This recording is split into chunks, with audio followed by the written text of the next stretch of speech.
Good evening, everyone. Welcome to Rogers TV's coverage of the 2024 New Brunswick election campaign. I'm your host, Andrew Holland. Very pleased to be joined in our Fredericton studio tonight by Jennifer Whitehead and Jack Carr. We'll have other guests join us throughout the evening virtually.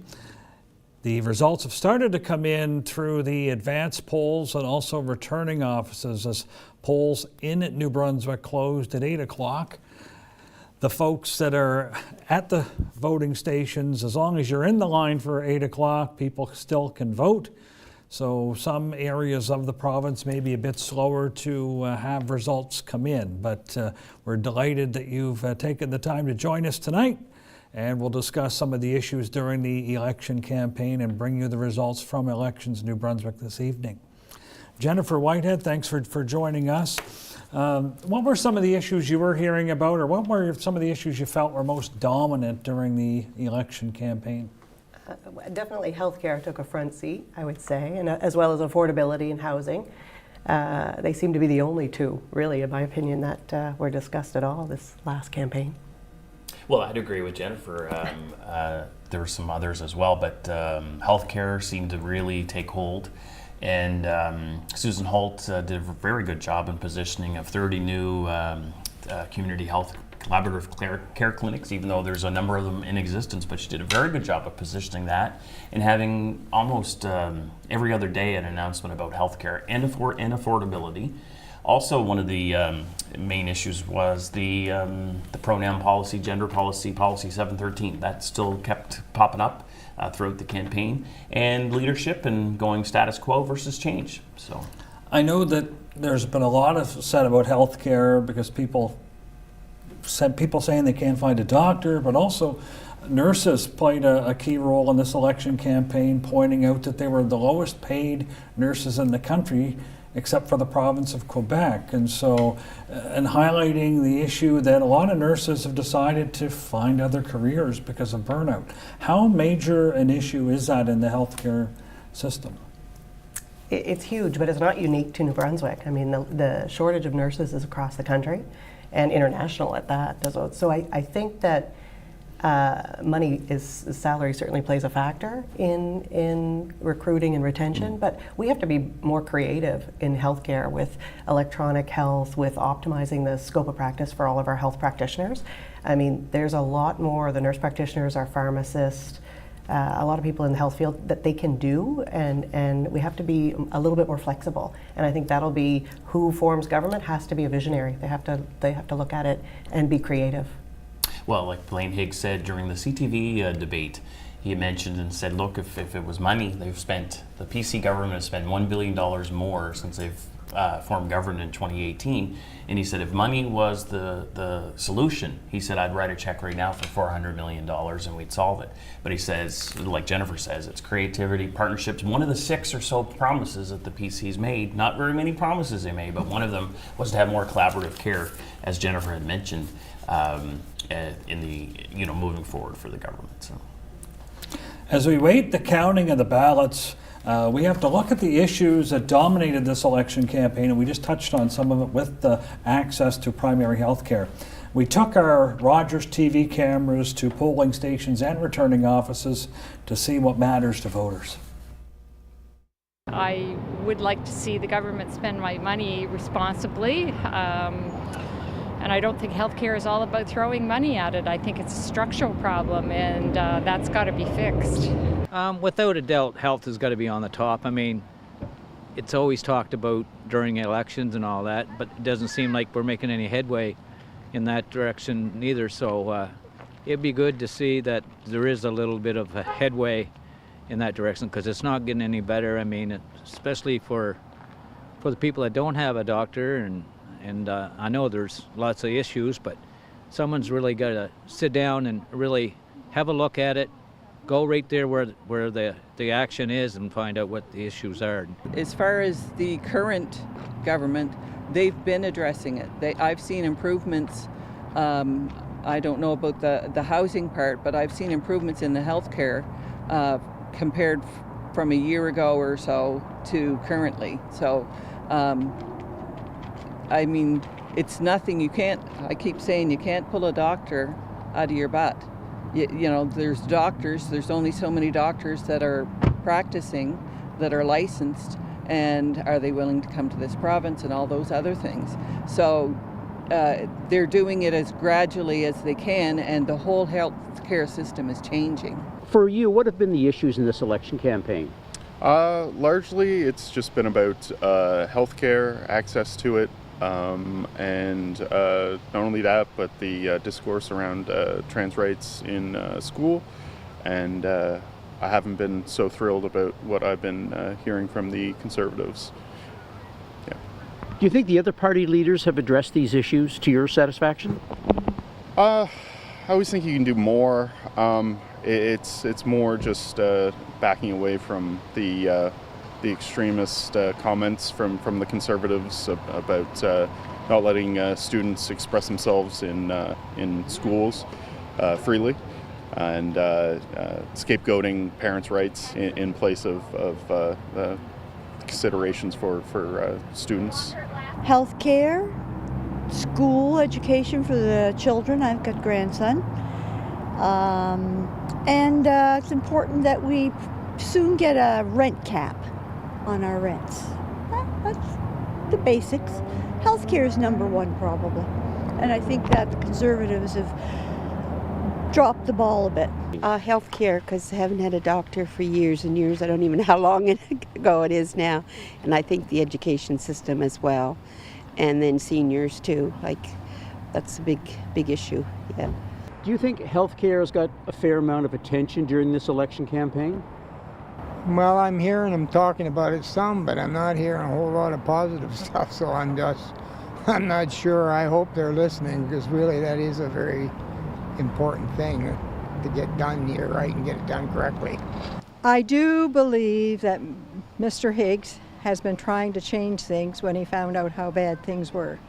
And we're looking for further correction, I think. And the abortion issue, not quite so much, probably. It does need to be addressed. We want to thank those voters who took the time to speak with our crews at the polling stations and returning offices, sharing their perspectives on the issues that matter to them this provincial election campaign. So right now, as the results come in, the Liberals are leading in 31 ridings, the Conservatives are leading in 16, and the Green Party are leading in 2. Some networks have already projected majority government for the Liberals. We'll hold off until further results come in, and we'll continue to look at the results through the night. But as you see on your screen, different results from various ridings in the province, and shortly we'll be joined by Mo Peters of the Fredericton Chamber of Commerce. He'll be joining us to give his thoughts and perspectives on issues that he heard about during this election campaign. The Fredericton Chamber of Commerce certainly was high profile in having the main party leaders be guests to their members and discuss the thoughts of the business community. I guess to Jack and Jennifer, any results so far that you're surprised with that you've seen trickle in? Well, I am a bit surprised at right now it's 31-16-2 and a projected Liberal majority on two of the networks, and surprised that it's happened so quickly, because other elections, it's taken a long time, quite a while, and so I'm surprised about that. But then that's been quite similar to what one of the recent polls came out there over the weekend. I believe it was like 28 seats to 17, 18. So it's very close. I guess it really does come down to where those seats are going to land and how big of a majority the Liberals will have and how big of an opposition that the PCs will have. And will they have something to be able to build upon in the next 4 years? The conventional wisdom was that St. John, Fredericton, and Moncton would decide this election, that essentially the Conservatives were strong in rural parts of the province, the Liberals would be strong in Francophone regions in the north and sections of pockets of southeast New Brunswick. Any results tonight we're seeing that shows strength for one party over another in the big city so far? Well, no surprise, really. Just No. that urban is generally more liberal leaning. And rural New Brunswick, if you look at the mapping, rural New Brunswick is predominantly blue. And that's similar to what we saw in British Columbia as well. So it's tapping into those issues and being able to get home the vote. So. I was just going to say, I think in St. John, the results are surprising. I think there's definitely polls look to be correct there. There's some liberal leads and not necessarily elected or wins yet, but some of those ridings that we were interested in watching, St. John East, St. John Harbour, they're proving to be correct. Now, the Conservatives ran a fairly low-key campaign in terms of not making as many promises as the Liberals. Premier Higgs and the Conservatives, they made whistle stops across the province, but they weren't attended by dozens or hundreds of people. And I've seen some of the coverage from other media outlets showing how he went to Trackney and other areas where it was just a more low-key campaign based on their track record, how they managed the province's finances. Did that allow maybe the opposition parties to put more promises in the window that, hey, we need to have change, we need to build on what has happened? I just would like your thoughts on that strategy, maybe that perhaps, New Brunswickers are looking for something a little bit more.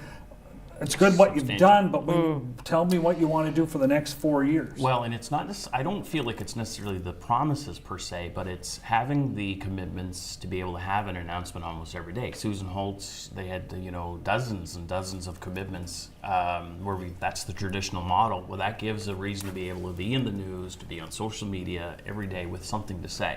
Blaine Higgs, there were only about 6 promises, as you mentioned, low-key, not a whole lot of public announcements, not a whole lot of public events, and that might have been a factor in that because that's a sort of a non-traditional way of campaigns. So. It's clear. I think it's clear that the electorate is looking for a vision and looking for some deliverables. I mean, it's one thing to say you have a steady hand, it's something else to show that you've got ideas and how you're going to improve healthcare, how you're going to help the people and do something about affordability, about the economy. People are struggling, and this is what they want. And it's a very good point is that typically people don't necessarily care as much of what you've done in the past, but what you're going to do in the future. And this is an example of that. That even though, there was a huge campaign commitment by the Higgs party, the PC party, to reduce the HST by 2%. That obviously didn't resonate with New Brunswickers because I think healthcare is still the number one issue facing New Brunswickers. And so obviously they're willing to have not necessarily a reduction in taxes, they want to see investments in healthcare. Yeah. Joining us now on the line is Morgan Peters with the Fredericton Chamber of Commerce. Morgan, good evening. How are you tonight, sir? I wanted to ask you, in terms of your membership and what you had heard during the election campaign, interviewing the leaders, having them appear before your membership, what were some of the issues you were hearing from them? Yeah, so of course we take our cues from our membership, and I think it's very important for folks to understand across the province that strong economy driven by private sector growth and investment is critical as a foundation for society. Every dollar that government has to spend ultimately derives from the private sector. That's why our organization is Stronger Community Through Business Prosperity. And what our members are telling us is the keys for their growth right now, what's holding them back, are the issues that all New Brunswickers are dealing with. Healthcare has been our number one issue for several years now. Housing, of course, a crisis throughout the country and quite acute here. Education system and childcare. Of course, costs are always going to be important in doing business, but from a workforce perspective in particular, those big issues are holding back businesses and their workforce. So we're going to be looking to the next government for action and impact from day one. Those are big issues, and we really can't silo what we used to think of as social issues any longer. That paradigm has shifted. And those things we really look at as business enablers, that they're all connected, and we're hopeful that we're going to see significant action early on. I was curious on how your membership felt about not only hearing from their staff, their anxieties about access to health care, room in schools, because population growth has been a good thing, but at the same time it's put pressures on schools. In terms of economic development, did we hear enough this election campaign from the leaders in terms of, trying to boost our economy and create more jobs and support businesses? Did we hear enough from the parties over the last month? I mean, circling back to our key priorities, and maybe the missing link was connecting those things to economic development. Business is really comes down to people, and our members and businesses across the province are having issues attracting and retaining people. And the top of their list that they talk to us about are accessing healthcare, accessing quality education, and affordability of housing, of course. So those are all related. So I think the message that needs to get out there is economic growth is intimately tied to those issues, and we need to see some progress quickly. We're falling behind our Atlantic neighbors. Nova Scotia and PEI have had double the housing starts so far this year. We have advocated extensively for a couple of big changes there, following suit with the other provinces to drop the provincial HST portion on new apartment builds and removing the so-called double tax. Those are burdens that they don't have in the other Atlantic provinces, and we're seeing those results in their housing starts. One more question, then I'll go to my friends here in the studio. Morgan, I want to ask you about the results so far, if you've had a chance to see them emerge. Any surprises to you so far? Yeah, there's rolling in, of course, and from our perspective, we're a nonpartisan organization. It doesn't really matter that much to us who's in government. We're focused on our issues, on the issues of our members, and we're going to advocate strongly for those, no matter who is the government or who's the premier. It's really been the issues for us. Thank you very much, Morgan. We'll ask you to stand by, and we'll bring you in a little bit later on as well. So far, there have been 2 elected Liberal MLAs in the province, and we'll have those on our screen momentarily. One is in northern New Brunswick, north of Bathurst. Marco LeBlanc elected in the riding formerly called Nigadoo-Chaleur. So that encompasses the area of Beresford, Nigadoo, Point Verte, Beldoon riding. Marco LeBlanc returning to the Legislative Assembly. He is one of the members who have been elected so far this evening, and the results continue to hold. Right now, 31 for the Liberals, 16 for the Conservatives, and 2 for the Green Party, including its leader, David Kuhn. So far, more numbers are coming in. Are we seeing trends, I think, and are results starting to get baked in, I guess, a bit more? Well, one riding to keep watching here is the Hampton-Fundy St. Martin's, where John Herron has a slight lead. I think it's 130-some votes. That's one to keep watching because, as you know, that garnered a lot of attention. Gary Crosman's old riding, and he flipped and supported the Liberal Party. John Herron flipped from the PCs and now running for the Liberals. And of course, Fétine Grassechi, quite well known now in the news and on social media. So it's going to be interesting on there. Plus, the other one to watch is Chris Pam-Sis. Right now, it's a close one. Aaron Kennedy, no stranger here to Rogers TV. Yeah. He ran before in that riding and is running again. He's got a slight lead in Chris Pam-Sis against the PC leader. So we'll keep following that one. Might want to mention Rossay too. Yes. I'm surprised at how well Alison Townsend's doing there. Yes, that's got the old Ted Fleming on the Ted ropes Fleming's, here. yeah, he's you never know, he could still pull it out. Yeah, well, that's the thing. It just sort of depends where the poll distributions are right now. It's somewhat early. You don't have all the polls in, so you could still sweep right up there, depending on where the polls are at.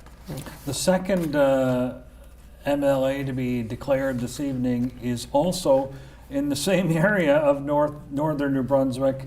It's in Bathurst, where Rennie Lagacé has been returned to the legislature by the people in the greater Bathurst area, so U-Haul Beach area. He defeats the mayor of Bathurst in that contest. So they're the two ridings we have declared so far out of the 49 on your screen. Earlier, you highlighted Gary Crossman, who was a longtime MLA in the Hampton area, longtime educator, environment minister here in New Brunswick. How important is that when you see long-serving MLAs decide not to run again? And Yes. Trevor Holder, I think of him immediately in the St. John area. I think of obviously your family, Yes. heavily involved in elections, and these are formidable people who can build teams of volunteers to bang on doors, raise the money, put in the signs. How tough is it from an organizational perspective? Well, Is it when you lose people that were incumbents? Well, it's showing here tonight. When you lose, I think it's about 14 MLAs not reoffering for any party. That's you're starting on an equal footing. Yeah. So when you run into a riding with a non-incumbent, then it's anyone's game, anyone's chance to win. So when you lose 14, that is major. That might even be a record. I'm not sure, but 14 is a lot, especially when, as you mentioned, you lose some of those power hitters.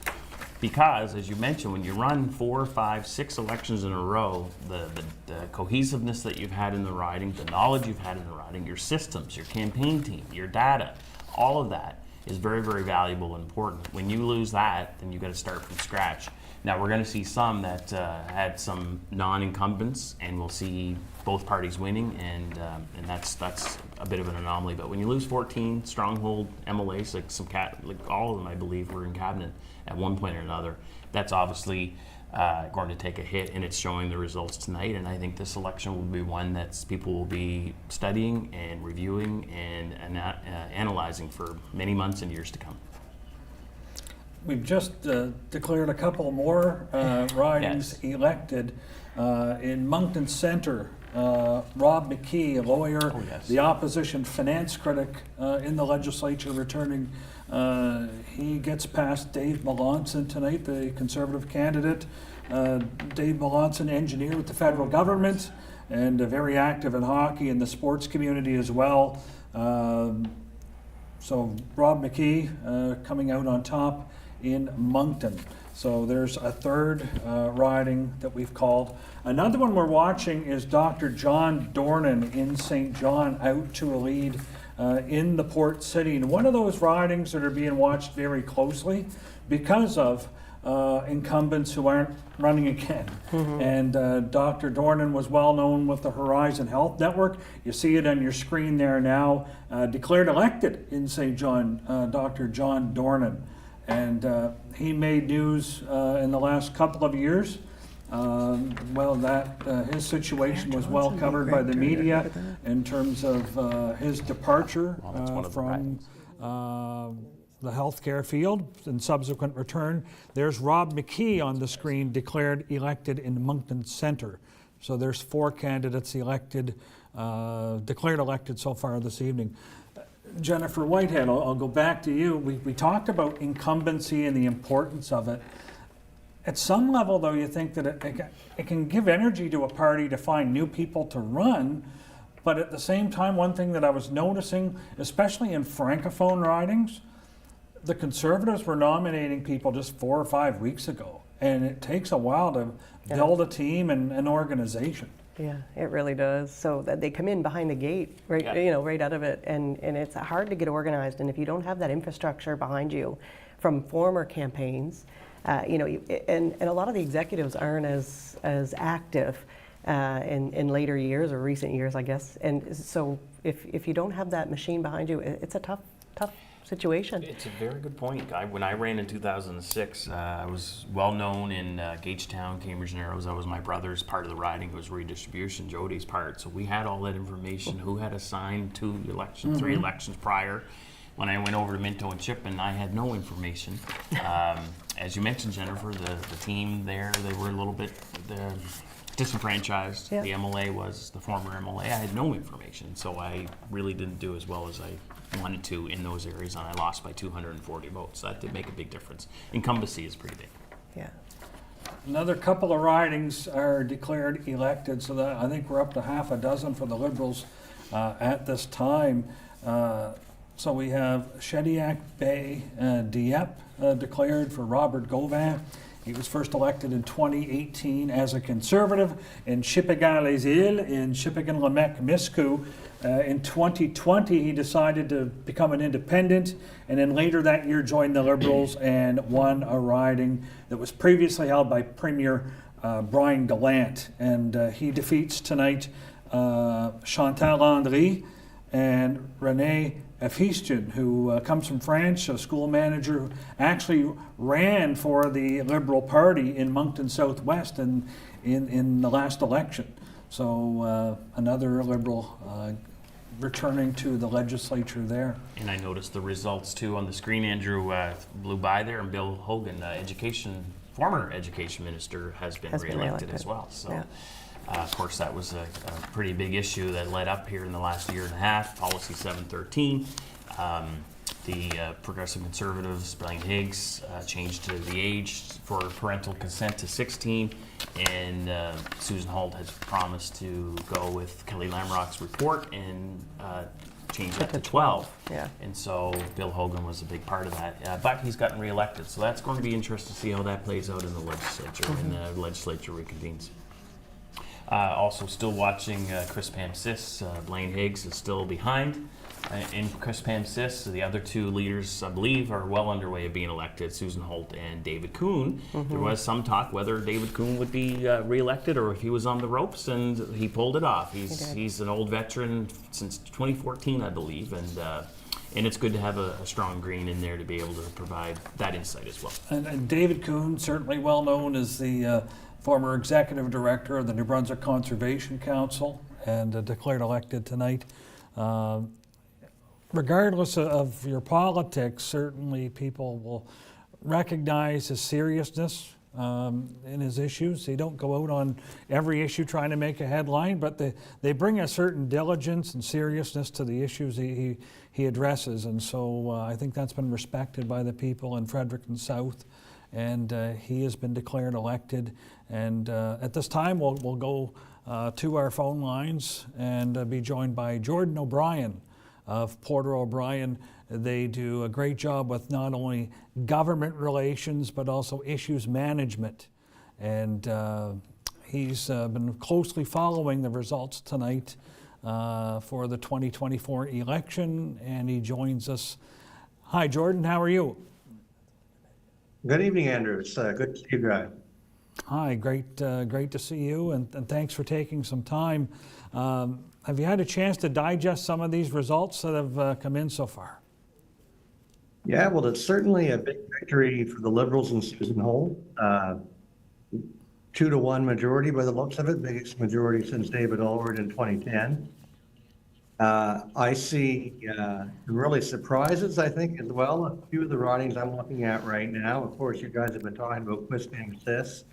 That would obviously be a huge upset if Aaron Kennedy were to pull that off. And then also in the New Maryland Hanwell riding, Cindy Miles is ahead there with 1 poll left to come in. And I think that's a very interesting possibility there.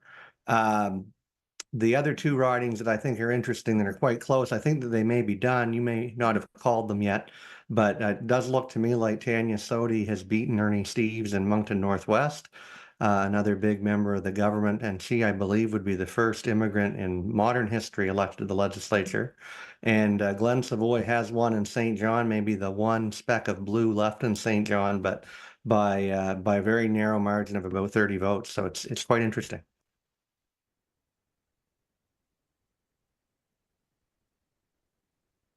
I guess the outcome, I guess Blaine Higgs has not been declared, that riding's not been declared one way or the other, but what would be the overall reason or the thing that you would contribute to, I guess, the downfall of the Progressive Conservatives? They balanced the books 6 years in a row, actually had a surplus of $2.some billion, promised a 2% HST cut. That didn't seem to resonate. What do you connect all this with, Jordan? Well, I think it's a tough time for incumbents anywhere right now. There is, this cost of living situation has been going on for a few years.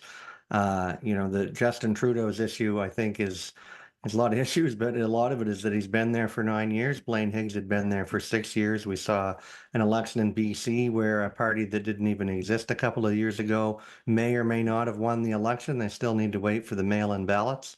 And we saw over in the UK a huge switch from Conservative to Labour, and what those parties all have in common, it's not whether they're parties to the right or the left or whether they were fiscally conservative or not.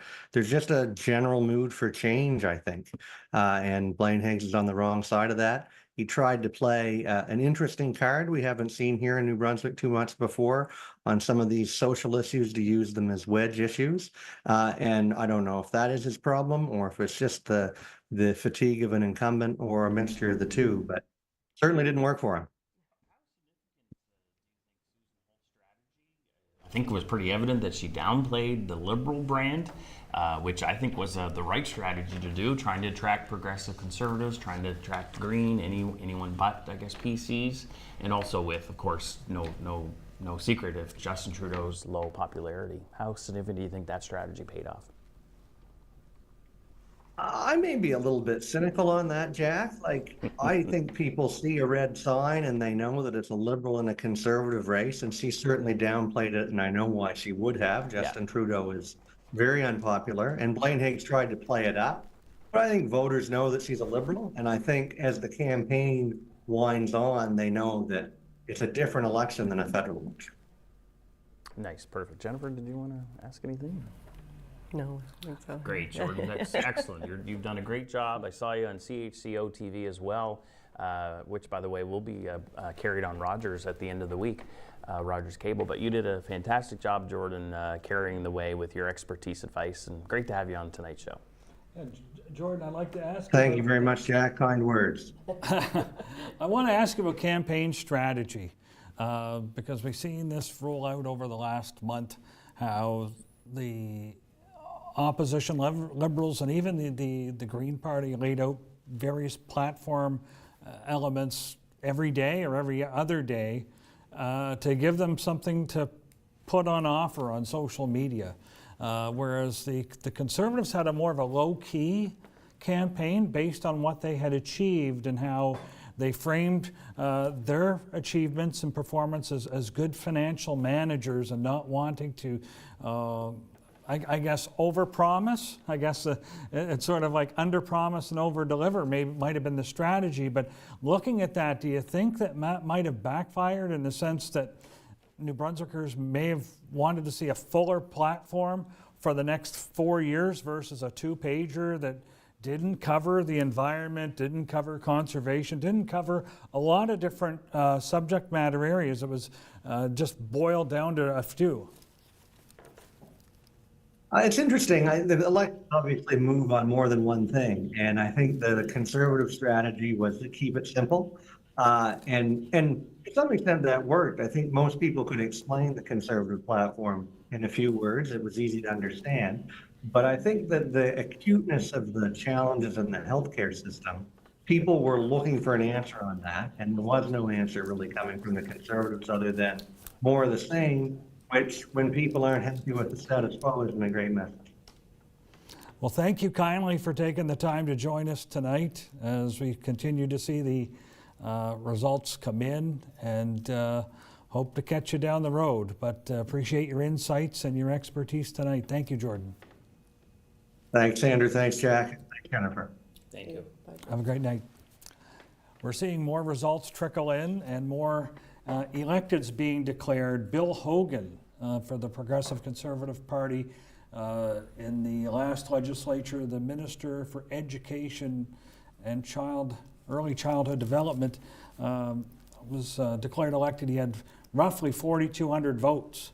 So he's been declared elected. Also, just north of him in Victoria County, so I call it Plaster Rock, Perth, Andover, Tobic First Nation area, New Denmark, Margaret Johnson, the incumbent agriculture, fisheries and aquaculture minister, with a strong hold on that constituency over her Liberal opponent, who was a member of the Tobic First Nation. So Margaret Johnson returning to the legislature, representing the PC party in that constituency. There's been a number of others that have come in over the last 5 or 10 minutes.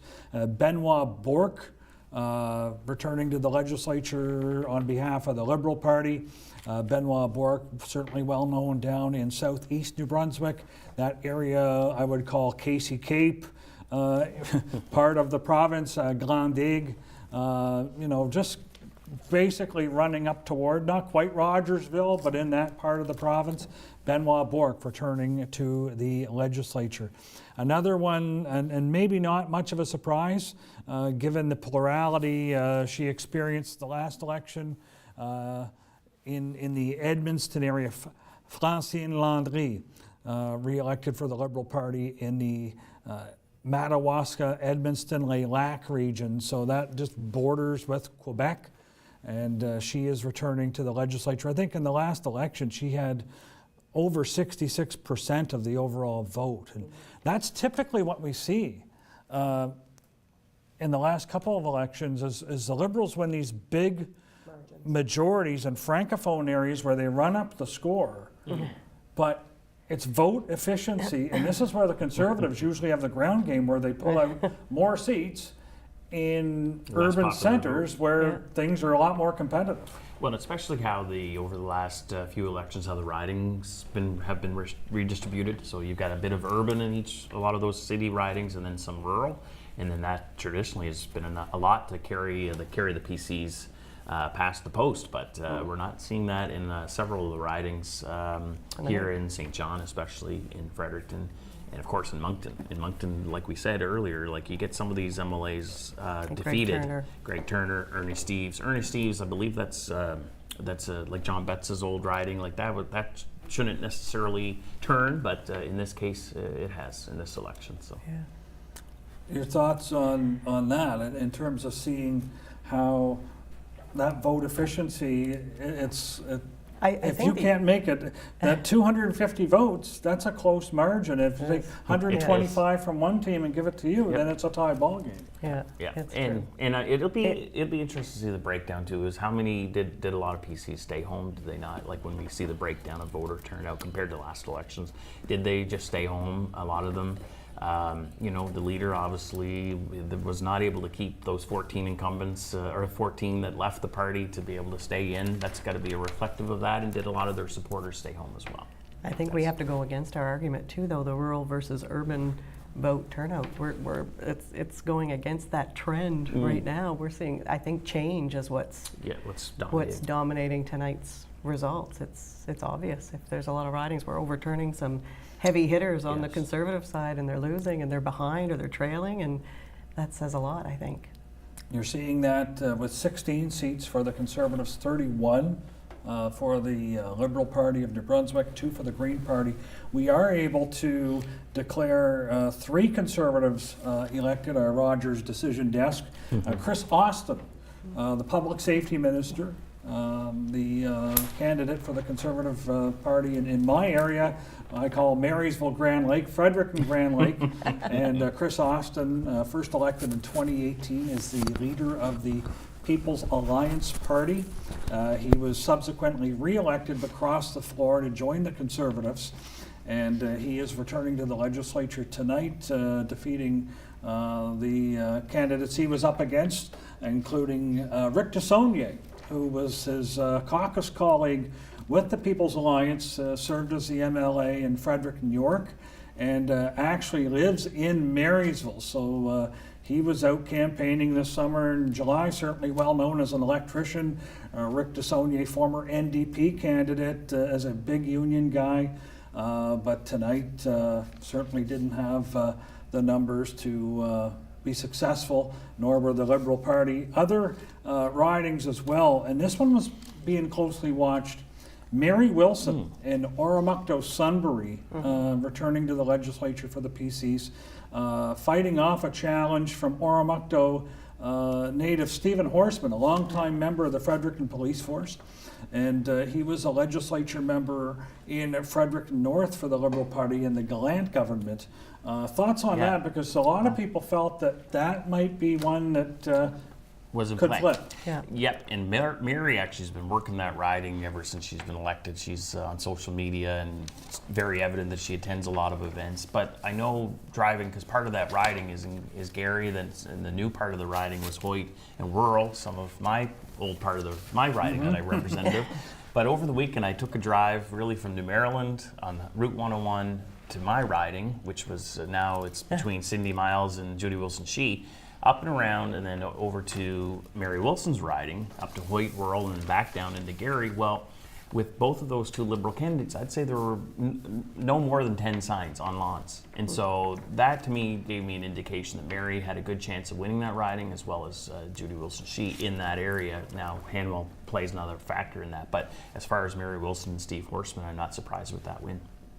That was a result I've seen earlier, and it's been a while since it popped up, but that riding of Hanwell, New Maryland looks pretty close. Very close. Yeah. So there's we'll see how many more ballots need to be counted there, but there was 2 or 3 very close margins, so it'll be interesting to see what unfolds there. We just got word that in Kings Center, the Speaker of the Legislative Assembly, Bill Oliver, has been reelected this evening, so he will be returning to the House. As well, David Hickey, a member of the St. John Common Council, has been elected in St. John Harbour, and so that's a pickup for the Liberal Party in St. John. And an incumbent Liberal also re-elected, probably not a surprise, given the strong majorities in Northeast New Brunswick and Caracat, Isabel Theriault, the deputy party leader, re-elected, so that Beltran, Caracat region, a strong majority for her to return to the House. And there's the results on your screen, over 5,600 votes. And this is one of the cases in these Francophone ridings where the Liberals really produce strong results, and it's reflected in some of those numbers again tonight. Some of the northern ridings are coming in strong popularity, as well as the southeast. I don't think that's a surprise for anyone, really. I think some of the wins in Moncton might be a little more interesting. We're looking at, I think Greg Turner, that riding is one that I'm surprised to see. Right, yeah, and that's what it really came down to when, in the last year and a half, it's, well, where can an incumbent government, especially a progressive conservative government, typically they don't gain seats every, to the next election, so where was the gains going to be? And it was hard really on paper to say where those gains would be. Yeah. There'd have to be some other losses somewhere else, and very hard to say that. I was thinking that right from the beginning in the last year and a half. It's pretty hard to be able to maintain what you have, because you always lose. The PCs especially, from one election to the other. So it was really, and then of course with the controversy with the leadership and things like that, so certainly didn't help, and losing incumbents. So. Another declared winner this evening in Edmundston-Vallée-des-Rivières, Jean-Claude Damour, who's been a member of the legislature since 2018. The last election he won by he won 74% of the vote in that riding. Also was a member of the House of Commons from 2004 to 11. He's been re-elected tonight over Roger Quimper, Edmundston resident and a manager at Irving Oil. So Jean-Claude Damour in the Madawaska region. And this was a fertile area for the Conservatives in different years when they had Bernard Valcourt and Bernard Lord as the leaders of the party. You had the Bloc Madawaska up in that area with Jeannot Volpe, with Bernard Valcourt, with Percy Mockler. Okay. And the Conservatives had a strong hold on these ridings. And now you see consecutive elections where that's just not the case, where the Conservatives aren't a factor. Yeah, no, and it's disappointing because it's nice to have, you gotta have, should have, and traditionally as a party, we've had representation from all corners of the province except for the last several years. Of course, we had Madeleine Dubé, was probably the last one for the Progressive Conservative Party that represented us in northern New Brunswick, and that's been a huge loss, not having her, not having representation from the north, and it's been disappointing really the last several years not having representation on all parties with all corners of the province. Yeah. Just having a good balance is good for the party, good for the province, I should say. Aaron Kennedy. Yeah, there's quite a Big. the Rogers decision desk has declared a significant, I guess, result here tonight in the riding of Quispamsis. Aaron Kennedy, the CAO of the town of Quispamsis, has been declared elected, defeating the incumbent MLA Blaine Higgs, the Premier of New Brunswick. So the Premier looking as though he is going down to lose his own constituency where he's been a legislature member for a number of years, was finance minister in the Alward government and has been Premier since 2018. Not seeing the success that he had hoped or expected for in his own home riding. So Aaron Kennedy, well-known broadcaster in the province in terms of hockey, but also on this TV station over the years. He wasn't a candidate. Yeah, He'd be on exactly. This broadcast probably, so. Your thoughts on that?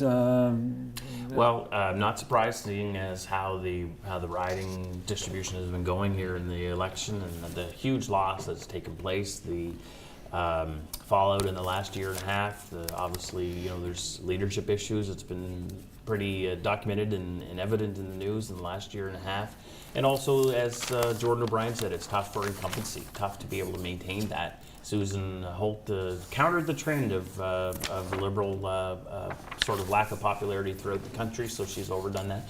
Now, Aaron Kennedy, great guy. I've known him we've all known him, probably for 30 years, and he's from my hometown in Normuckdoe area, so it's nice to see. His dad was my English teacher in grade 8, and he ran before and didn't win, and he stuck with it and didn't run in 2020, but ran this time around in 2024, and he's a good guy. Yeah. Great guy, and I can see why he was able to pull off the votes. He worked hard at this. I think Aaron says that the tone this time around very different from last time. So when they say you feel it in your gut, I guess he's right. He called it. He felt a change there, and it's obvious tonight. Well, they had an energetic campaign, and it takes a lot of courage to take on the sitting Premier, not once, but twice, and to take on Blaine Higgs, and he did that tonight. Looks as though he is successful. 3 more results that have come in. One we were watching in Tantramar. Megan Mitten has held on to her seat for the Green Party of New Brunswick.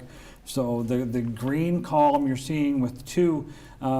Megan Mitten's been a well-respected MLA representing that area of the province from Sackville to the Confederation Bridge, Cape Tormentine, Johnson's Mills to Bay Vert. The big change in that riding was they took Memramcook out of it. And that's always been a hot spot for Liberal support because it's largely a Francophone area. So with the amount of Francophone voters in Memramcook, that would help solidify that Sackville area vote for Megan Mitten. Yeah, no, and she's been strong, obviously, where we see now her colleague, Kevin Arsenal, has not been able to get reelected. Pat Finnegan has defeated him, and Megan Mitten obviously went against the sort of trend where, according to the polls, the Green Party has dipped a couple percentage points, so she has been able to overcome that. But she's been a fighter in the legislature, fighter for social issues, and obviously the people in her riding recognize that. Another surprise this evening is the defeat of Ernie Steeves in his Moncton area riding. In Moncton Northwest, Ernie Steeves, the finance minister in New Brunswick, a well-known private broadcaster for over 30 years. My former radio station, CJMO in Moncton. He loses tonight to a realtor, Tanya Sodi, representing the Liberal Party. She had defeated former Liberal MLA Monique Leblanc to win the Liberal nomination, and so she's been declared the winner in Moncton Northwest. So the sitting finance minister is defeated this evening. And another result, just learning of, is in Kent North, a riding that you had just touched upon, where it's been a close race between Kevin Arsenault of the Green Party, the incumbent, and Patrick Finnegan, who was the MP for the area for 6 years for Miramichi Grand Lake. Pat Finnegan has been declared elected in Kent North. So that's the Rexton area, and so that's a pickup for the Liberal Party there. Did you want to comment on anything, Jen? I was just noticing the Sussex riding there. We haven't talked about that. No one's been declared there yet, but that's still one. And now I just see Luke Randall, Fredericton North. That's my riding. There you go. Green candidate before, and then switched to the Liberals. And Jill Green was well liked over on the north side, cabinet minister, but Luke Randall's pulled that one off. Luke worked very hard in that riding. I think that it was touch and go. I think it was looking quite close, and I wasn't really sure how that was going to turn out, but it looks to me like there's quite a margin there of a win, so it's a clear victory for Luke. And I know on social media he made his #1 issue was healthcare. Yeah. And he was hammering away on Twitter, on X, almost every day on healthcare with statistics and stats and quite a bit of different local issues in Fredericton at the deck as well that he hammered on. So it'll be interesting to see now, though, when you hammer on real tough on those ones, now they're going to be knocking on his door. Fredericton will be looking to see what he can do to pull through on that. You got to be very careful you do. What you bite off. So I'm sure he can handle that, though. Yeah. And there was something else I was going to mention, a different riding, but I guess we'll be still looking at that. Go ahead, Andrew. You just picked up in Fredericton North, so this is for the benefit of the viewers at home and those streaming. This encompasses the Devon, Nashwaaksis, Barkers Point areas of Fredericton North, and Jill Green was the Minister of Social Development, first elected in 2020. She ran the previous election before that against Stephen Horseman. In the last election, she captured 41% of the vote to defeat Luke Randall. He finished second for the Green Party, so this was a rematch. Local business owner this time around. Luke Randall captures that riding over Jill Green, and a strong Green candidate in that area as well, running a spirited campaign. And that's something I'd like to ask about, because some people thought the Green Party might have a better showing here tonight in Greater Fredericton, given they have more volunteers around here. There's more support generally, because this is where their leader is based. But we haven't seen it in the other Fredericton riding, where Susan Holt's running as well, where that Green vote just hasn't materialized as much tonight. And that's a surprise, actually. I would have thought that the vote support for the Greens around the city, especially in downtown, David Coon's riding was a good turnout for him. But I really thought Simon Ouellette in this Fredericton South Silverwood riding would have had a better percentage. I mean, if lawn signs tell you anything, he certainly had quite a few of them around the city. And then in the Fredericton North, as we saw with the last election, significant Green support there, and seemed to fall down, and obviously Luke brought it over with him, possibly. The Rogers decision desk has declared 2 more elected as the results get more finalized. These are both in southeast New Brunswick. So in Dieppe Memram Cook, this is a newly configured riding. Liberal candidate Natasha Vautour, a language arts teacher who now works at Brilliant Labs, lives in Memram Cook. She has been declared elected over Dean Leonard, who's a buyer in the greater Lakeburn area. He ran for the PCs in a 2023 by-election. The Green candidate in that riding was Jacques Giguère, who's retired, longtime Radio Canada employee here in New Brunswick and nationally. Producer of the French version of The Nature of Things in French, La Semaine Verte. So a well-known broadcaster and producer, works at the University of Moncton. So he was seen as a decent candidate for the Green Party, but tonight the Liberals winning that riding. You see the result on your screen, over 5,200 votes for the victor in that one. The other riding that we had that was just declared, good grief, I just had it in front of me, Moncton East. A lawyer, Alexandre Cédric Doucette, former head of the New Brunswick Acadian Society, has been elected in Moncton East. That riding was held by Daniel Alain, who was the prominent Conservative cabinet minister and was the government's lead spokesperson on a lot of issues in French New Brunswick, and seemed to be viewed as doing a really credible job on local governance, and it took a lot of courage to take on that file. This is something that successive governments, being a news reporter in this province for years, successive governments didn't want to touch municipal reform at all in terms of all the cities, towns, and villages in the province. They had the courage to do it, and he was seen as doing a very good job, but he didn't reoffer.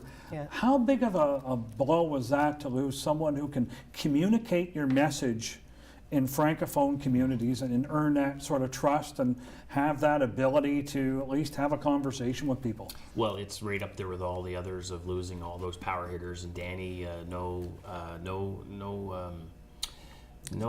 stranger, no new guy on the block here. Had a tremendous amount of experience, a lot to offer, and it's no surprise that riding lost. The PCs lost that riding, and it's a tough riding to begin with. It's but for Danny, that was a huge loss, not having him as a candidate and representing us on the PC party, and there's no surprise on there, and we'll see what role he'll play in the days and the weeks moving forward. And he did join back into the fold, unlike many of the others. So he was out there at a lot of the campaign announcements and government announcements and things leading up to the election. He's one of the few that stayed on board of the 14. So we'll see how that will make an effect moving forward when there's leadership talk.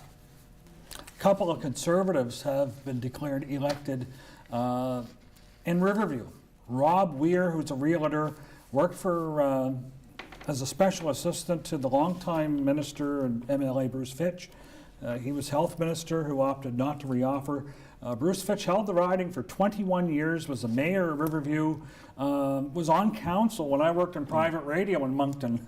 So Bruce Fitch was embedded in that Riverview community, and Rob Weir replaces him as the new MLA for Riverview. So that is a Conservative hold in that area. Also a volunteer with the Boys and Girls Club. The Liberal candidate there was Scott Grant, who worked 30 years for Atlantic Lotto for both New Brunswick and PEI. He was nominated in June. And another elected just a moment ago in the Newcastle, Chatham, Bay du Vin area, Michelle Conroy. Michelle Conroy was first elected as a member of the People's Alliance Party in 2018, and same with her leader at that time, Chris Austin, crossed the floor to join the Conservative Party and worked in the healthcare sector for a number of years and seemingly well liked. She defeated some pretty prominent people when she was with the Purple Party, so to speak, with Bill Fraser, who was an incumbent minister, and then the Liberal Party leader at the time, Kevin Vickers. Yeah. So she took down two significant individuals, and tonight she defeats all the other contenders in that riding, including Veronique Arsenault, who's well known here to Rogers TV. She's a volunteer, community volunteer up in Rogers TV in Miramichi, and also a member of Miramichi Council. So that will be, if there's some welcome news on the Conservative side, to hold some areas. You need some quality MLAs who are popular to hold We'll hold the government accountable. Yes. Right now, as it stands, there's 16 MLAs. There's still a few that are undecided still to come, but 16 is something to build upon. and of course to provide a strong opposition and something to grow, to rebuild the party, and to be able to continue to hold the government to the fire, the Susan Holt government with her promises, and make sure that there's a good balance in the legislature. If it remains 16, interestingly, it's a flip for the Liberals to the Tories. Good point, Jen. It was 16 seats for Liberals, and now we're looking at 16. It's a complete reversal. Just a flip, yeah. That's a comfortable majority for a new government. So you have to make some choices, and some tough choices, to form a cabinet and deal with expectations suddenly. Joining us on the line is Morgan Peters once again. Thank you for joining us once again. Now that these results have come in, what's the first thing, Morgan, you'd like to see the government do? I mean, of all the long list of items that they need to tackle, on your wish list or expectations, what do you anticipate to see the government do? I know that back in my media days, one thing that was quite impressive is when Bernard Lord became the Premier of the province in 1999, they had like 200 days of change. And they were able to announce certain measures to try to show momentum on things. Do you think there'd be value in something like that, where a government has a certain list of things they want to get out in front of during their first few months in office? We're certainly going to be looking for immediate action and impact on a number of files. Like I said earlier, the number one that our members have put on our list is access to healthcare. And I think Jack hit the nail on the head when he was talking about Luke Randall and Susan Holt have been very strong on the healthcare file throughout the campaign. So that's where we're going to be looking first. And in fact, later this week, the Fredericton Chamber of Commerce is going to be announcing a healthcare summit that we're organizing at St. Thomas University in partnership with the City of Fredericton and the New Brunswick Medical Education Foundation on November 12th. So we'll be looking for the new government to hopefully participate in that and hear that message loud and clear. It's well known that the healthcare issue is most acute in Fredericton, so we're hoping to see some real attention there in the immediate term.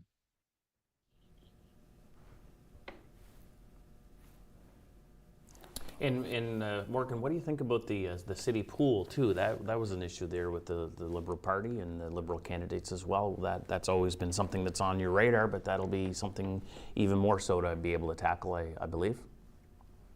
Yeah, we're a growing community here. We talk often about projections for Fredericton. We're based on about 1,000 people a year, and it's closer to 3,000. So that infrastructure is going to be important to service the entire community.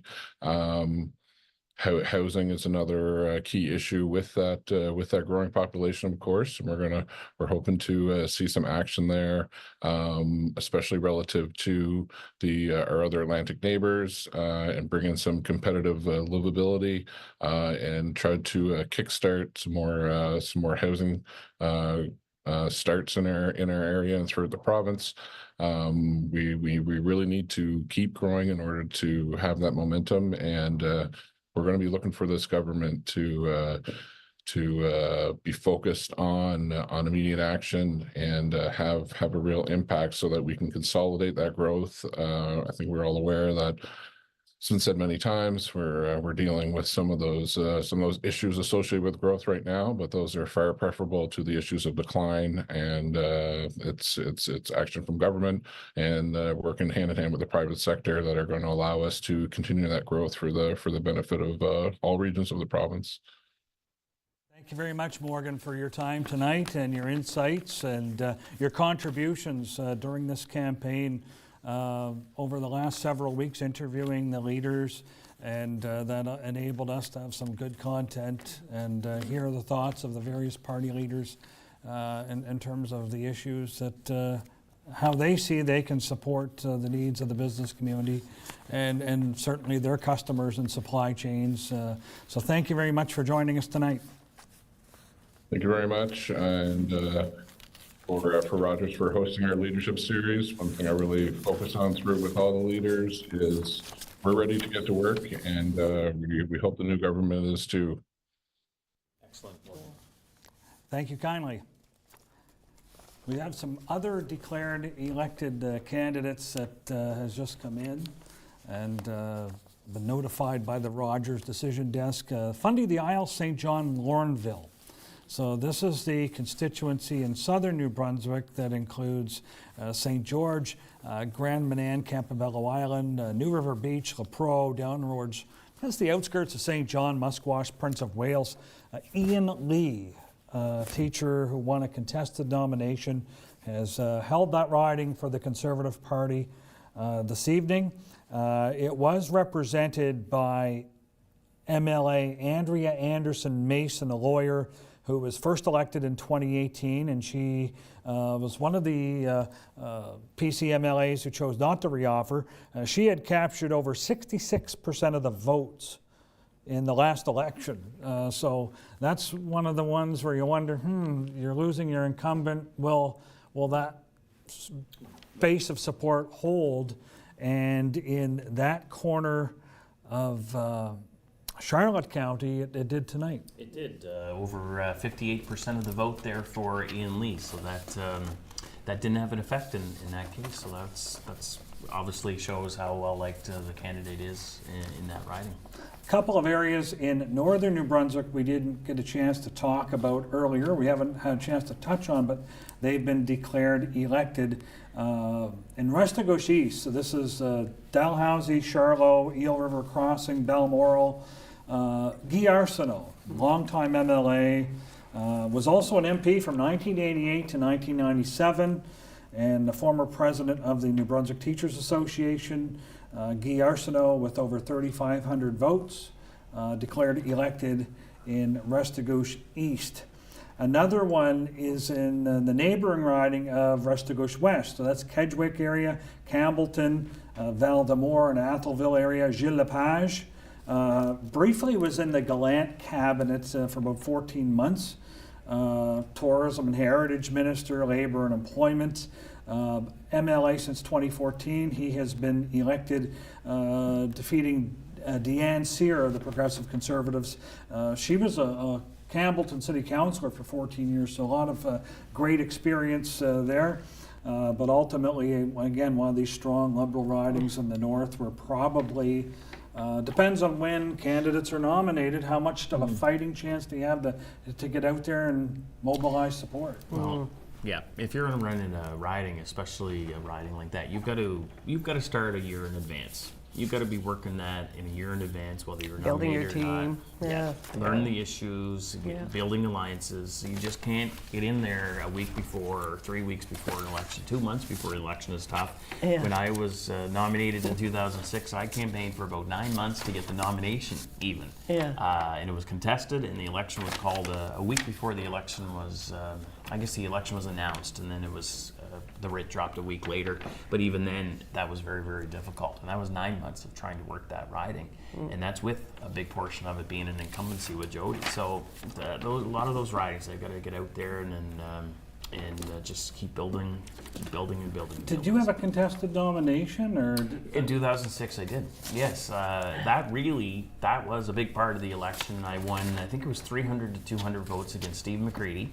As you know, his dad, Bob McCready, a very well-known politician in the 1970s and 80s in New Brunswick, and he spent probably the first couple of weeks of the campaign mulling whether or not he was going to run as an independent. It was just very tough to have a nomination a week before. A contested nomination a week before an election is really, really tough, but we made gains and we just came up short by about 240 votes. I thought I was losing, actually. I went against Eugene McGinley, and he was well-liked, and he sang, and he was just really, and he was funny, and just built up good allegiances, and he was a minister.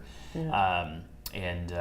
I thought when I went to bed I lost by about 400 and some votes, and which would have been a little bit better maybe, because when I woke up it was 240.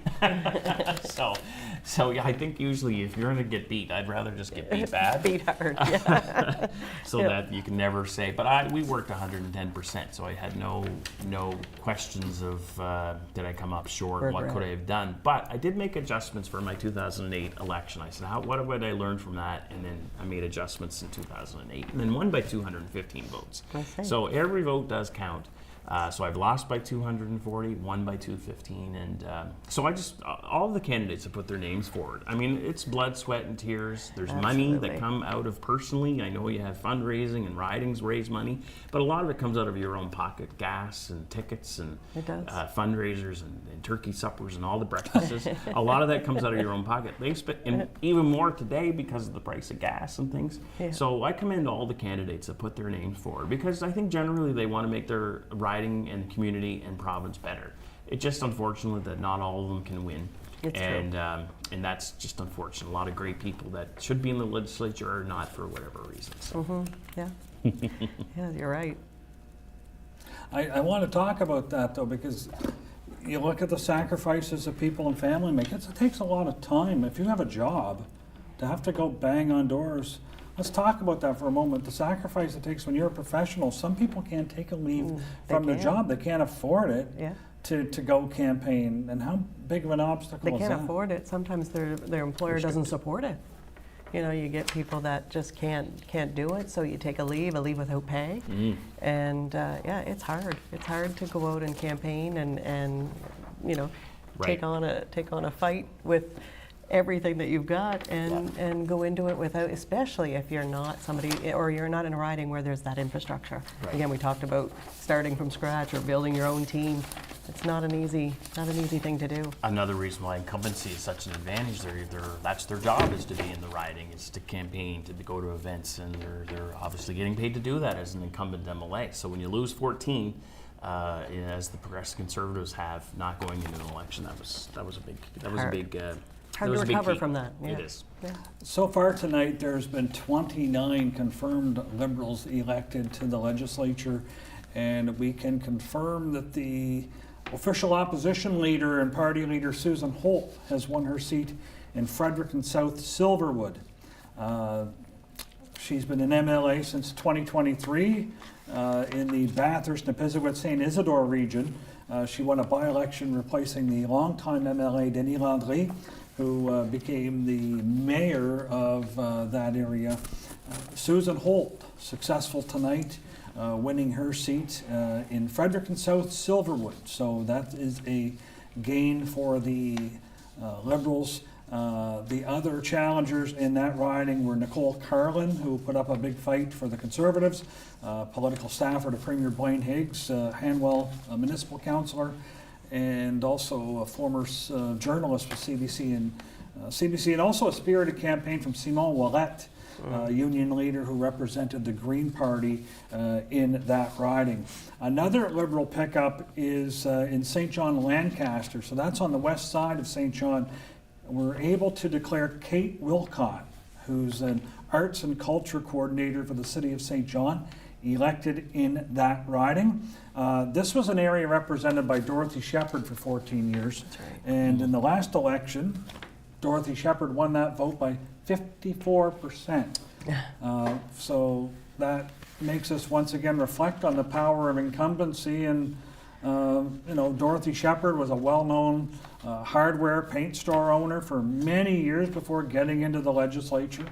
So when you lose someone who's sort of on the ground close to the people, it really makes an impact. Well, and I just think back of the legislature when she handed her resignation to Blaine Higgs, and it was right there on live TV, and how dramatic that was.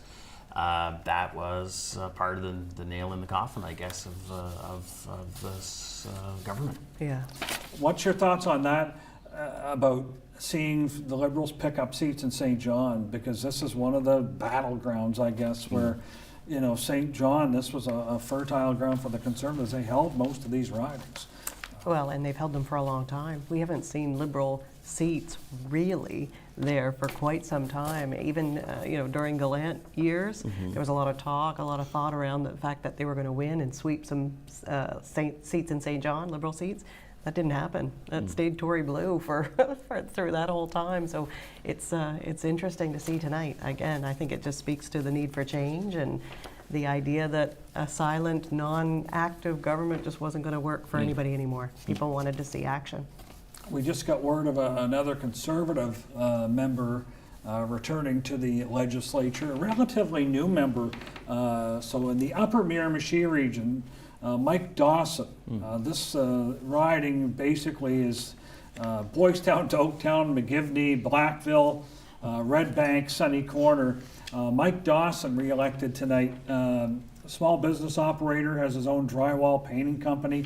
He succeeded Jake Stewart, who was the MLA in that area for quite a while, and he successfully won the election in the House of Commons. So Mike Dawson stepped up and captured that seat in a by-election, and tonight he's held it for the Conservatives. Some of his challengers, one of them included Mark Hambrook, an individual I know pretty well because of his salmon conservation background. He worked for the Miramichi Salmon Association for 25 years, well-known salmon conservationist in the province, and a biologist and a manager of the Miramichi Fish Hatchery. So he was the Liberal candidate in that riding. There were 3 others as well from the Green Party, the People's Alliance, and an independent. So Mike Dawson re-elected in, I would call it Southwest Miramichi, the old riding name.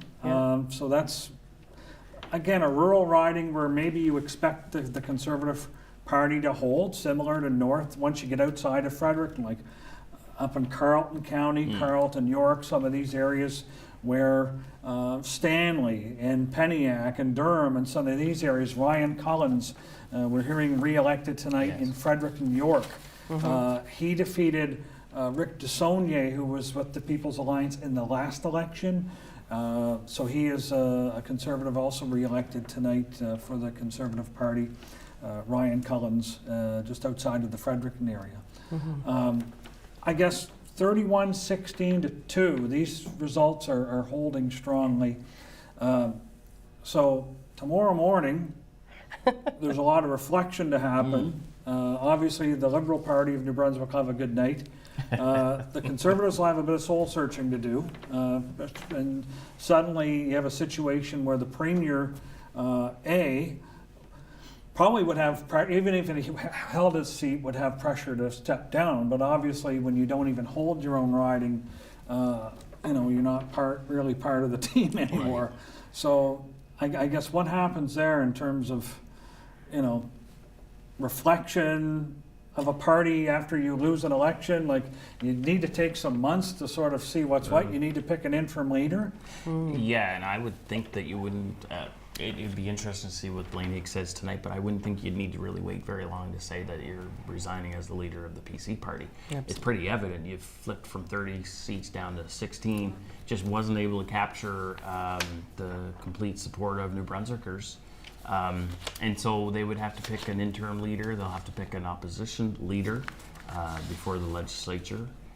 So those would be, the opposition leader would be from the elected MLAs. I think of people like Glenn Savoy, who's held his seat by 30. He lost by about 9 votes there one time, and then came back right after and won that in the by-election. So he's a trooper. He's got a lot of experience from 2010. So he comes to mind, and of course there's others as well that would come to mind as an interim leader that'd be very capable of doing that. But those are a couple of things that'll happen, and we'll have to just see what how Blaine Higgs how he reacts to this really quite a devastating defeat. Yeah. Some more declared electeds tonight in Tracadie. Keith Chasson, who's been the MLA since 2018, elected there. This is the riding in northeast New Brunswick. It used to be Tracadie, Shiloh, so that includes St. Rose, Port-la-France, Valcomo, down towards Brantville, defeating Serge Brideau and Gertrude McLaughlin, who was the Conservative candidate in that riding. She was named a candidate very late in September. She's the Riding Association president. Makes you wonder if they couldn't find a candidate there because, golly, it's when you're not, again, it sort of goes back to the point where if you're just named days, everybody knew there's an election on October 21st. You had, several months to find people. What would cause you not to be able to recruit people? Well, the results show it on the board. 16 seats down from a number of seats and down from government, and that would be what the cause is. Yeah. Not being able to attract candidates in all parts of the province, and that's an indicator. If you're just either parachuting. There's been Purdy there. He ran for the nomination in Frederick and lost, and then moved up north as a candidate. So when you get parachute candidates, last minute candidates, that's an indicator that you're not able to attract good quality. No, I shouldn't say good quality. They're good people. They're good people. But candidates for that riding. No, that's it. I mean, It's hard to parachute a candidate into a riding and be successful. Yes. That's not an easy feat. You know how well it is. You want to know the community. You need to know the voters and the team. And if you're from outside and coming in sort of blind, relying on who's there to help, it's tough. You're mostly, and I would think the candidates would know that that's what their role is to be the parachute candidate, give an alternative for that riding, and pick up as many votes as you can for the funding distribution, because you get every vote they have. That's why it's key to get as many candidates as you can as a provincial-wide party, because you get so many, $3 or something for every vote that's calculated and given to the parties to be able to run effective democracy. Mm-hmm. Two of the Conservative incumbents have been re-elected. We just heard the Transportation Minister, Richard Ames, re-elected in Carleton, York, and Glenn Savoy holding on to his seat. And he's won some nail biters and lost some nail biters over the years. Just briefly lost a seat a few years ago and picked it up 22 days later when the Gary Keating decided not to stay on. There's Glenn Savoy on the screen. He was the Minister of Environment and Climate Change, also Minister of Local Government and the Francophonie MLA since 2010. He's re-elected, defeating David Alston, who's a well-known tech and marketing startup entrepreneur, very successful businessman. Very strong contested riding there, and Glenn Savoy holds that one for the Conservative Party tonight. That's one of 16 that they've managed to hold on to, but they've lost several others, as you can see. Chippegan-les-Îles, the results are declared final there, with Eric Marais re-elected there. So that's Chippegan, Lemec, Miscou area. A strong return there for the Liberal member. We'll now go to Jordan O'Brien.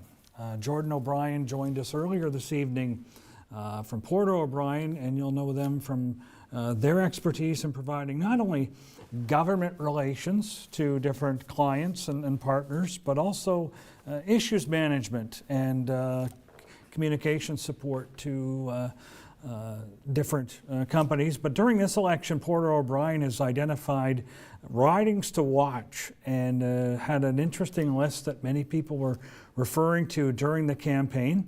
And I'd like to call on Jordan to just comment on your list and how things, I guess, evolved tonight on your list. Any huge surprises? Well, I think we talked when I was last on about Blaine Higgs riding. I think that was a big surprise to a lot of people, and big result for Aaron Kennedy. There's a few others like that, but in terms of the ridings to watch, we had identified. We tried to narrow it down to as small a list as possible, and we did 3 pairs: 2 in the Miramichi, 2 in Moncton, and 2 in St. John. And our math was, you win 4 of those, you'll win. If you win 5 or more, you'll win a big majority. And the Liberals won 5 of them, and they got their big majority. So I guess we picked all right. The one that the Liberals missed out of those 6 was Miramichi East, which was held by Michelle Conroy by about 700 votes, pretty healthy margin. The other ridings that we're still watching, the only 3 that we see that still have any chance to move is Hannibal, New Maryland. Cindy Miles is ahead by less than 100 votes, 1 poll left out. And then in Hampton, John Herron's been ahead by about 180 votes for a while. There's still 4 polls left there. It's the only riding that has more than 1 ordinary poll left out. So not sure what's going on with the count in Hampton. And then in Sussex, in theory, there's still 1 ordinary poll out, but Tammy Scott Wallace is ahead by 499 votes. So I'd find it hard to believe that margin would turn on 1 poll. So I think she's safe. But these other 2 seats with John Herron and Cindy Miles ahead could switch the other way, and maybe this margin gets chopped down to 29. But they've been ahead consistently most of the night, so they probably won't move on those last polls. I'll let you two chime Great. in. That's a great assessment. That's yes. Thank you, Jordan O'Brien. What would you recommend? We haven't watched of the speaker Higgs, the leader of the PC party, Blaine Higgs. What his speech, if he's even given a speech yet? Have you been following that? He did speak, and he, in a typical Higgsian manner, he spoke in riddles a little bit, but he strongly implied he wouldn't be staying as leader. He said he'd be meeting with the caucus and the party executive in the coming days to figure out timelines and so forth. So don't think he's going to try to hold on. He did say that he would now be in full retirement, etc. So without saying the words, I would say he's gone. Okay. Well, thanks for that update on that. Yeah. So. And thank you, Jordan, for taking the time to join us tonight. I know it's been busy several days for you and providing commentary and expertise and analysis for different media outlets. And we appreciate you giving some of your time to us this evening. So thank you very much.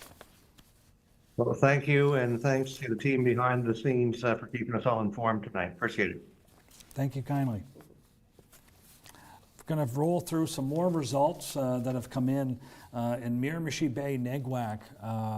Sam Johnston, who served on Miramichi City Council, worked for the Correctional Service of Canada. Nominated in March, he's defeated the incumbent Réjean Savoie.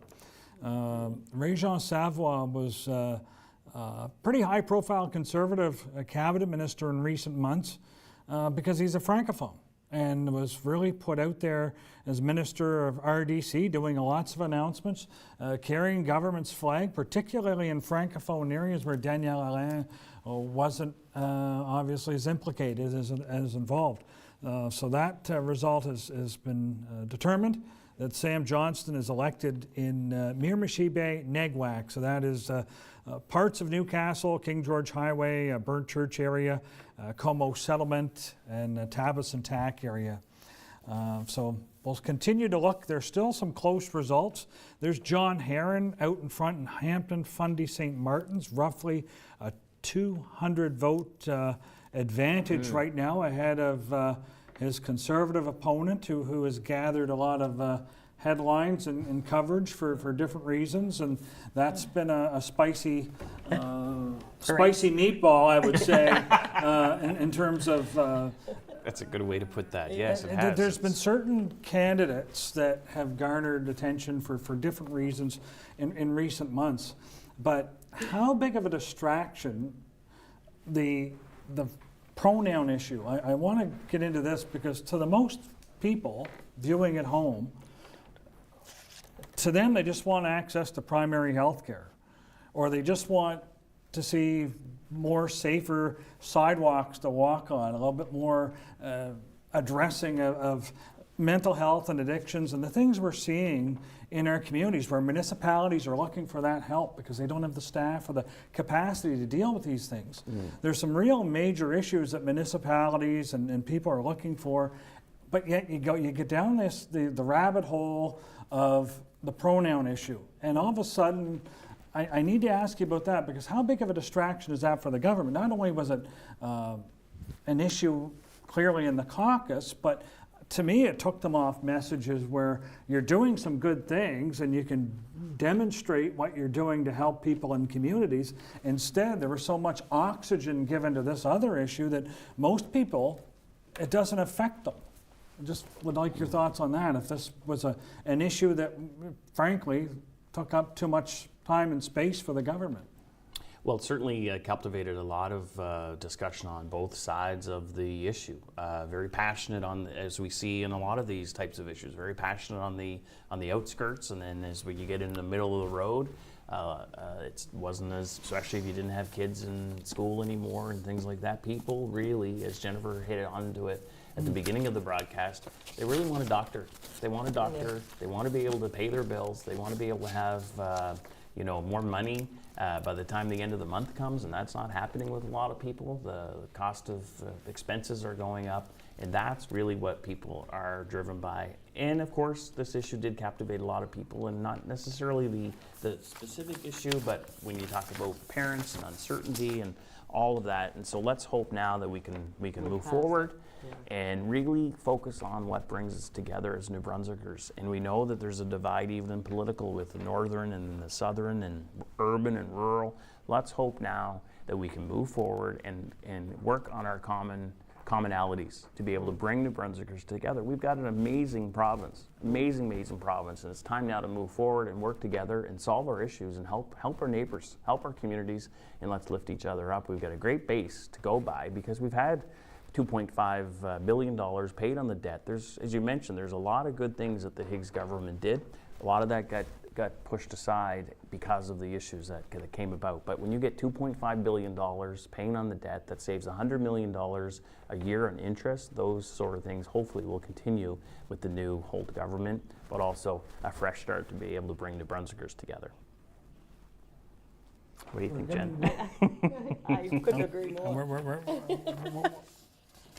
We've just, up to about 2 minutes ago, we had 3 ridings that were left to declare this evening, and in the last 90 seconds, we've managed to be able to see the numbers and determine a winner. So in Sussex, Tammy Scott Wallace, a longtime journalist with the Kings County Record Telegraph Journal, and in the most recent legislature, the Minister of Tourism, Heritage and Culture, re-elected holding off a challenge from Bruce Northrup, who is a Conservative MLA and Cabinet Minister in the Alward government. He was the Natural Resources Minister in the Alward government. Tammy Scott Wallace managing to hold on to that seat in the Sussex area tonight. So Sussex and Sussex Corner and surrounding areas, Penobscot and Cars and that rural area. I don't have all the description in front of me. A couple of others, John Herron, the former Member of Parliament who represented Fundy Royal for both the Progressive Conservative Party under Joe Clark, ultimately crossed the floor to join the Liberal Party of Canada. He has been elected tonight in the Hampton Fundy St. Martin's riding. John Herron was the head of the New Brunswick Business Council and stepped away from that to run in this campaign for the Liberals. So that is a pickup for the Susan Holt government in that area, and that's been a hotly contested riding. The other that we have is in Hanwell, New Maryland, and this is a constituency that would be well known to Jack because of his brother Jeff holding this for a number of years and having it essentially in the family. Yes. Cindy Miles elected tonight representing the Liberal Party. She defeats the mayor of New Maryland, Judy Wilson-Shee, who put up a tough fight in that riding. We'll have the numbers on our screen. We're trying to shine a light on as many of them as possible. But I'll throw to your both of you for your thoughts on these most recent results that have come in, including Hampton Fundy St. Martin's. John Herron, certainly a well-known commodity here in New Brunswick. I mean, that's a huge win for the Liberals, that riding in itself. I think it helped to have Gary Crossman support John. And John's a great candidate. I mean, he'll be a strong voice for the Liberals. And I mean, obviously he ran a very good campaign because there was a lot of chatter about Faytine, you know, possibly winning that. I think that John is there, and that'll be good, great for them, great for the Liberals. And that wasn't just a sliver win. I mean, not that it wasn't a landslide, but it was still 224 votes. So that's like I said, not a sliver, but that's quite a message sent. Right. Similar to Manitoba, that most New Brunswickers, they don't want, what they really are interested in is healthcare affordability and fiscal responsibility. And in Hanwell, New Maryland, it was unfortunate that one of the candidates couldn't win because we had 2 strong female candidates pushing Cindy Miles, who's great supportive in the community with her advocacy and her career, helping the underdog and helping people that need it the most. And of course, Judy Wilson losing by about 58 votes, working hard. And that riding, a good portion, because it's Hanwell, it's a new riding. But when you look at New Maryland, going out to Tracy and Frank Junction, that hasn't been represented by a female. in the provincial legislature since 1995 by Joan Kingston, who's now our Wow. senator. So That's right. it's about time to have a female, and we would have had one, but we have Cindy that's garnering that, squeaking one out by 58 votes. 58 votes, isn't that like an automatic recount though? I believe it is. Under It's 100, automatic, isn't it? Yeah, I That's mean, knocking on the door to a recount, certainly. It's You're yeah, gonna look yeah. at the It would be. the special ballots and everything to see what's what. Yeah, it'd That's, be pretty hard to overturn something like that, but I think it is an automatic. It is, recount. yeah. that'll be one to watch. There's some fairly close results in some pockets, so some of those may warrant a recount. But with that, we also have the first history, I guess, in terms of the first female premier of the province of New Brunswick. Exactly. Yes. Good point, Andrew, yes. So we've basically heard from all the ridings. We managed to declare all of the candidates. We want to mention a thank you to the thousands of workers with Elections New Brunswick who have been working diligently for several weeks and have been counting, processing ballots through not only today, but obviously before with the returning offices. At the helm of this challenge is the Chief Electoral Officer, Kim Poffenroth. Our producer of the election coverage, Sean DeLong, talked with her about the costs of this provincial election and the workforce needed to make it all happen. But that included technology purchases of laptops and that sort of thing that will be used at multiple elections. In addition to those expenses, we've also budgeted approximately $2 million to account for candidate election expense reimbursements. It may not come to that amount, but that's what we have budgeted as well. Can you explain the candidate reimbursement expense? Yeah, so candidates who receive at least 15% of the vote in their riding are eligible for a election expense reimbursement up to approximately, it ranges between $15,000 and $16,000, depending on the number of voters in their riding. They're allowed to spend between approximately $47,000 and $51,000, any one candidate. Once again, that is based on the number of electors in their riding. So there are certain eligible expenses that they can be reimbursed for up to that maximum amount. How many staff will be required for this election, both in terms of full-time, part-time, and contract staff? We would be looking at close to 5,000 workers. Most of those, the majority, would be workers at the polls where people go to vote on just those 3 days of voting, advance and ordinary polls. So that would be the majority of those, that close to 5,000. Then we'd be looking at another between 400 and 500 workers working at returning offices, and those individuals work for the better part of 5 to 6 weeks full-time throughout the election period. How many total polling stations are required in the 49 ridings? About 571 polling stations in total. 189 of those will be open for the 2 days of advance voting, and then another 382 on ordinary polling day, on election day. What is Elections New Brunswick's timetable for the provincial election? With all the steps? Well, for this election, so election day, October 21, 2024, we began our project planning in February of 2023. So that was our first step. We went through, and basically what you have to do is say, okay, when does everything have to be ready, and then start working backwards from there. So we had set an election readiness date of June 30th, 2024. And when I say election readiness, that means that's the date that we wanted to have everything done. Training, packing, purchasing materials, printing all the manuals and guides and instructions that go out to returning offices.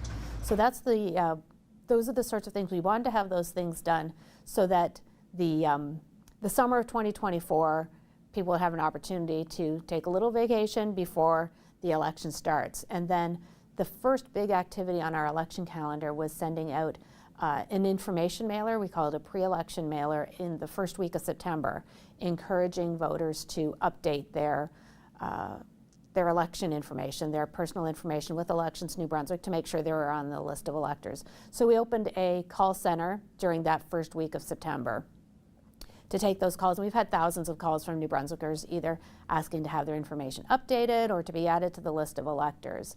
And then the next step during that same week, we were also shipping out materials to the returning offices so that they could get themselves set up, get their internet, their phones connected, get their offices set up so that they would be ready to be open to the public on September 19th when the writs were issued. So that's Chief Electoral Officer Kim Popenroff, and just a little bit of a fact, she's not allowed to vote in the provincial or municipal elections in case there is any of ties. But this policy is not unique to New Brunswick. Almost half of the provinces and territories do not allow the CEO of Elections New Brunswick to vote. So we want to thank all the staff of Elections New Brunswick and the volunteers, all of those who helped make democracy happen here in New Brunswick. We have a new Liberal Holt government. The 35th Premier in the history of New Brunswick is the first female Premier in our province's history, and we'll get to see how that unfolds here in the next 4 years, a majority government. We want to thank all of the staff at Rogers TV, our viewers as well, for tuning in tonight, and can't thank the staff and volunteers of Rogers TV enough, and you, the viewers.